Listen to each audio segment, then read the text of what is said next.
Hey everyone, Pupsker here, and a lot of people have been jumping on over to Warframe right now because of First Ascendant and Destiny 2. So let's talk about why Warframe is probably one of the most fair, if not cheap, inexpensive, and nice to deal with free-to-play games ever, okay? If you didn't know, in Warframe, you're able to trade the premium currency.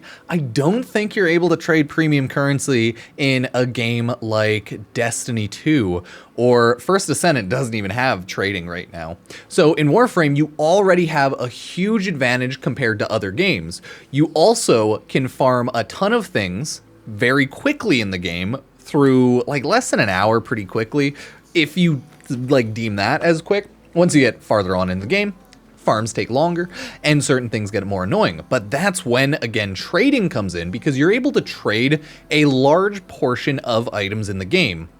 Whether you barter it, get traded it for free, or buy it with platinum through someone else, you can trade a good portion of every item in the game, buildably and playably. Weapons, warframes, side weapons, side parts. So it's a very nice game like that. And we'll also go over the pricing of everything in Warframe, because it is a free-to-play game, and it is important to know how expensive everything is. So, this is a Warframe, and this is the market of Warframe. If we take a look at the pricing of everything, we can see that Get Platinum is this expensive. 4,300 Platinum is 206 Canadian dollars by default. In-game, you are able to get, if you're on PC at least, you are able to get coupons in order to buy platinum for a lot less. So you can get a 75% off coupon, meaning you get 4,300 platinum for 50 Canadian. I could also get a 50% off coupon, meaning I get 4,300 platinum for 100 Canadian. So outright, platinum is pretty expensive, so it's hard to get a ton of it at once, but usually people wait until they get some sort of discount if possible, and you can also get platinum purchase discounts in-game, I believe, if you're on console. So it's nice there, but of course the base currency is pretty expensive, and then you get converted platinum in-game. You can also get platinum through bundles such as, I think usually it's premium bundles, prime access, and others. So you can get a $17, let's say, Dante Chronicles pack and you get 125 platinum, but you get a bunch of items here, so you don't have to farm them, saves a little bit of time.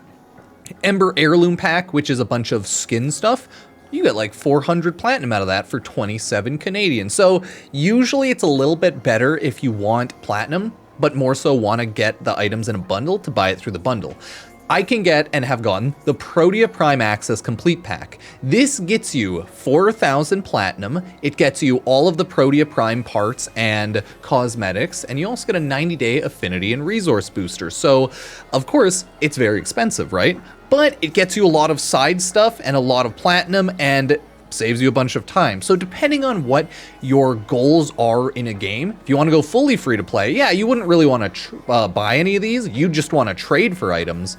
But if you want to go the paid route, right, it's not as terrible as other games. And since you get a lot of boosters in that, it means you can then just progress through the game at a much faster rate.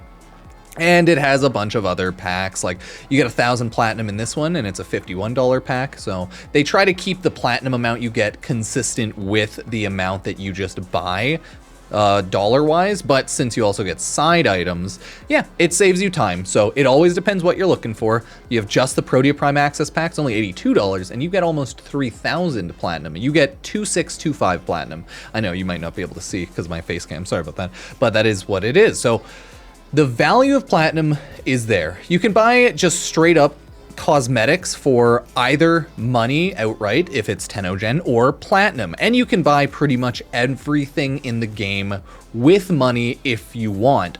But you're able to farm up every single weapon, warframe, and non-cosmetic exclusive item in the game fully free to play.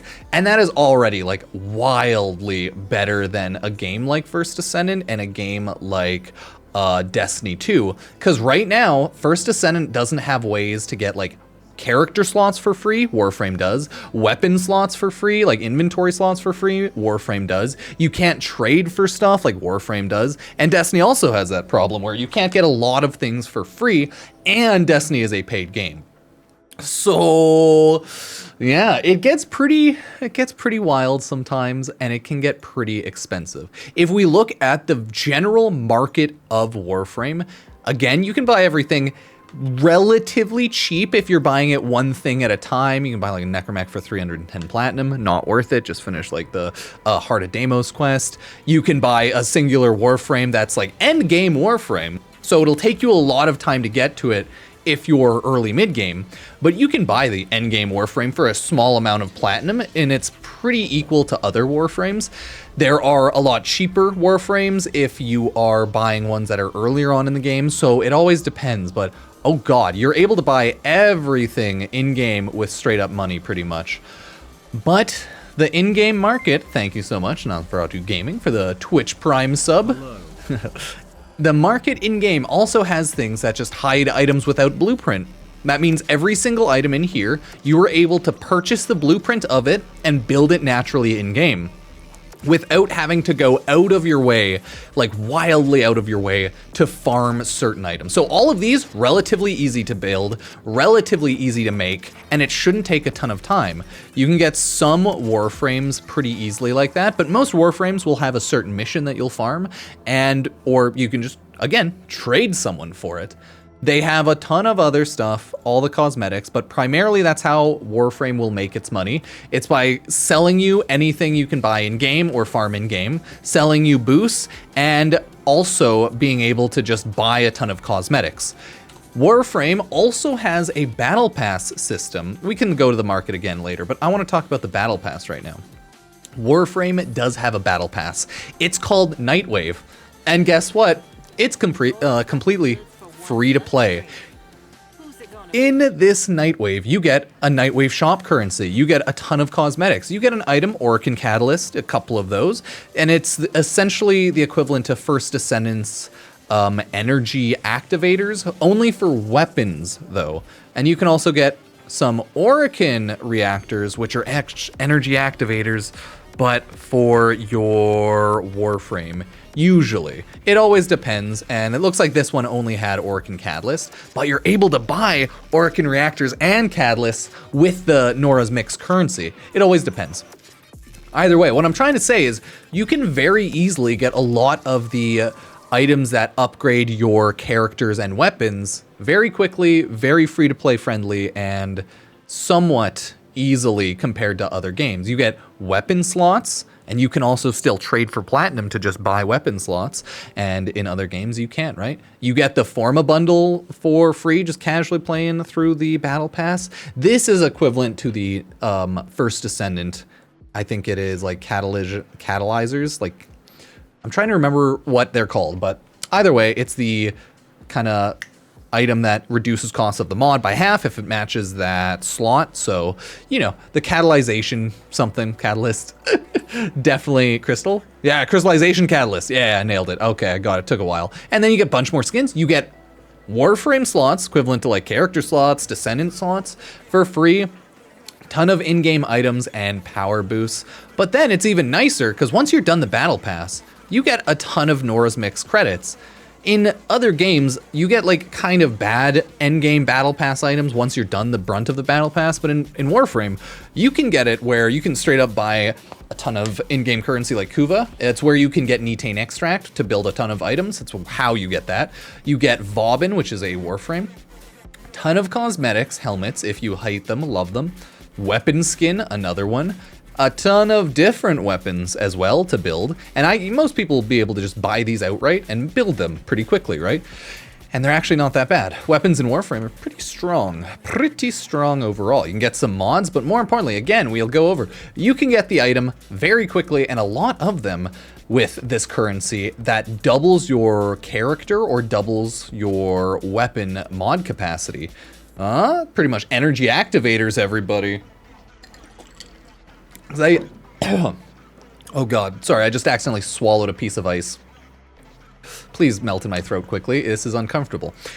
You you were able to quickly get these 2 items. So it's a more of a pain in the butt in a game like First Ascendant to obtain these items right now, because the game is such a grind and it's so new, whereas Warframe is so old and it has so much to do that they've added a absolute ton of quality of life to the point where you can just do a lot of this in seconds. Okay, I gotta go cough out this frickin' icicle in my throat. One sec. So the battle pass system set up in Warframe is a lot more generous than a lot of other games because it's a free to play one. It's not paid, you don't have to do anything, and you get all the content in Warframe, again, for free. If you target farm, getting to endgame is a lot faster than in Warframe than some other games as well, but it is such a large game that it is still going to take a large amount of time.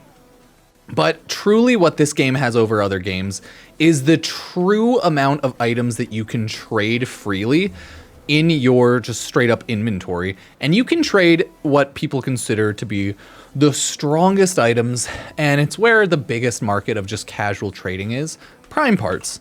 These are, you know, considered the upgraded, stronger variants of base weapons all the time.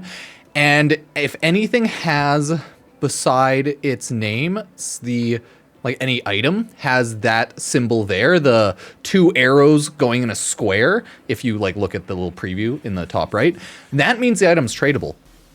You can also only click things only sellable, so you can sell everything. And there's a lot of different areas you can look at to sell and trade items. Like there's just so much in the game, okay? Like this game has so much. And that's why it's just one of the nicer free to play games out there these days. You can get everything free. The only, I would say, annoying part that a lot of people might not be used to, and this is totally fair, it's not like a perfect monetization model or anything like that. It is you have to wait and get FOMO'd, and you get like progress stopped type of monetization system too, or a progress system where there are a lot of daily caps on things, but you cannot get out of that via paying. And then there is the Foundry, where it takes time to build items, but you can pay money, aka platinum, in order to speed through that. So like a FOMO system, or like a, oh, I want to play with it now system. So that's probably the absolute worst part of the monetization. IMO is just like the Foundry existence, but compared to other games, you can build absolutely every single item in the Foundry at once. You can have, to my knowledge, 100 items building plus maybe in the Foundry at once. So you can queue up 70 Warframes if you, for some reason, are building 70 Warframes. You can queue up 100 weapon parts. Like, you can do whatever you want. It doesn't have a limit. I know in First Ascendant, the building is a limit of 5 items at a time. It has lower item time build limits, but it's because it only has 5. Whereas Warframe has pretty larger, I would say, comparative, long build times, 12 hours, 24 hours. Some things take 3 days. Warframes take like 3 days, but parts take 12 hours. So it's a system that some people might hate, understandably so, because you'll have to farm things and then wait for it, and then wait for it sometimes more, because you have to build parts to build the main part. And that is obviously, in my opinion, one of the more annoying, worst systems in the game. But again, you're still able to, if you are just a social trading god, accrue a ton of platinum by selling, buying, selling, and trading around items. So it always has a side pity system, and it always has a side system to do things. A ton of monetization thrown to the side. A lot of it's just if you feel like it. Of course, someone has to buy platinum for it to get into the game, and platinum is the main source probably of the game's current or money coming in, whether that be through prime accesses, bundles, or just people straight up buying platinum. It's probably their main income, you know? People buying skins with platinum. Yeah, so think about it. Okay, it's a pretty fair model. Nothing really you have to pay for unless the grind gets rough and you don't want to trade. Okay, those are like, that's, if you don't want to trade, that's when you're either going to have to wait time for things, because some things just you can't farm in game. You cannot farm like an infinite amount of Warframe or weapon slots in game without platinum. You can only do some at a time. So yeah, the game time gates you for progress if you're fully free to play that way. But you can always trade. But if you don't want to trade, you will have to deal with just time gates, maybe having to sell and buy other things. And yeah, so if you're fully free to play, refusing to trade, it can be a pain for sure. But there's always side systems like trading. And of course, that sweet, sweet credit card if you're talking about monetization. So let me know what you think. If you're kind of curious, I just know a lot of people are swapping around, trying a lot of looter shooters lately, so it's a good idea to just talk about the ups and the downs of all of them, you know? So thank you all for watching, subscribing, liking. If you use the Epic Games creator code Pupsker, as I am an Epic partner on the Epic Games Store, it helps out, whether that be through like Warframe, Fortnite, or any other game you might play on the Epic Games Store. Grab free games as well, you know? So thank you, cheers, cheers.